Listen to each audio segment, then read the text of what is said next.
This title is narrated with virtual voice, computer-generated narration for audiobooks. The Pirate Cabal by Marc Secchia.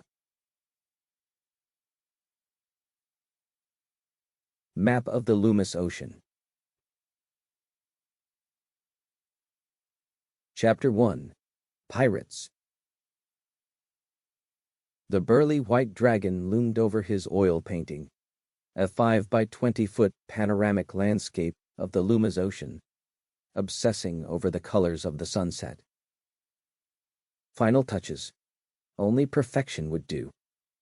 His massive hind talons restlessly kneaded the white beach sand as he mixed vermilions, brilliant yellows, and a hint of gold, real gold leaf, upon his art palette to produce the tones and textures he desired. Taramis Ascendant, or Ignis, the eternal play of the two suns created opportunity for artistic expression as endless as the Loomis Ocean that stretched out before him, with Taramis being whiter and hotter, but often eclipsed by its twin's deep red bulk.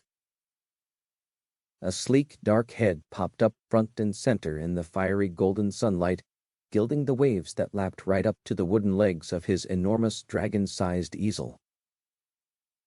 Enter Princess Azania, that would be Queen Azania of the Valarn Archipelago, and with a draconic yawn for the oddity of human titles, the Princess of Tanagra, and roving ambassador to the dragons.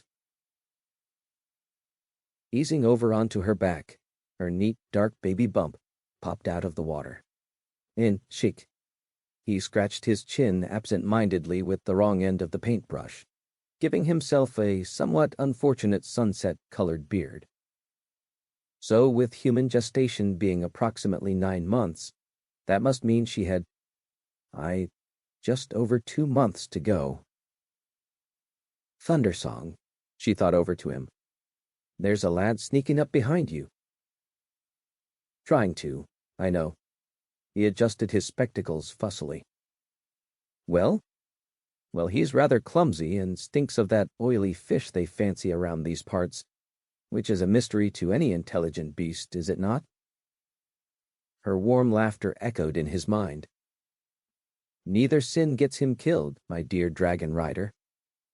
However, should the lad dare to lay so much as a misbehaving eyeball upon your person, Thundersong, be nice.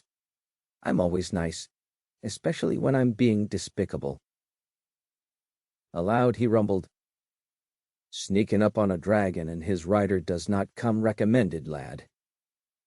I smelled you from half a mile off. Clang! Ouch! Spluttered the fellow, falling over his own flopping feet. Blast it, sorry. Crooking his neck, the dragon regarded the inept bumpkin with warm-hearted annoyance. At least he wasn't foolish enough to be waving a sword or clutching a spear, as if some little stick would stop a 50-foot bruiser from arranging his bones as l'air de corps. Up with you and state your business, he demanded. Are you the great white dragon? I'm not a great white shark, my friend. Harg, har, harg, he chortled massively. Poor lad. Over he went for a second time, probably counting the remaining seconds of his misbegotten life. I am called Thundersong. Human armor was a terrible invention. Besides getting sand in all the nasty, unsociable places, mammals like him really ought to keep cleaner than he did. It was also a highly effective brewery of the finest vintages in body odor a dragon had ever been forced to endure. This young man could not have been wearing his for too long. Just the standard rancid tang. He also had the good sense to stay kneeling and to address the mighty dragon from a posture of abject supplication. Most pleasing. O great and mighty Thundersong, I come before thee to crave a boon. What a sweet boy, Azania smirked. Tales of your great renown have reached even my tiny village on the peninsula yonder, and the legend of your strength, bravery, and awesome powers grows every time I hear it. To keep listening to this audiobook, I've left you a link in the description so you can do it, at no cost thanks to Audible's 30-day free trial.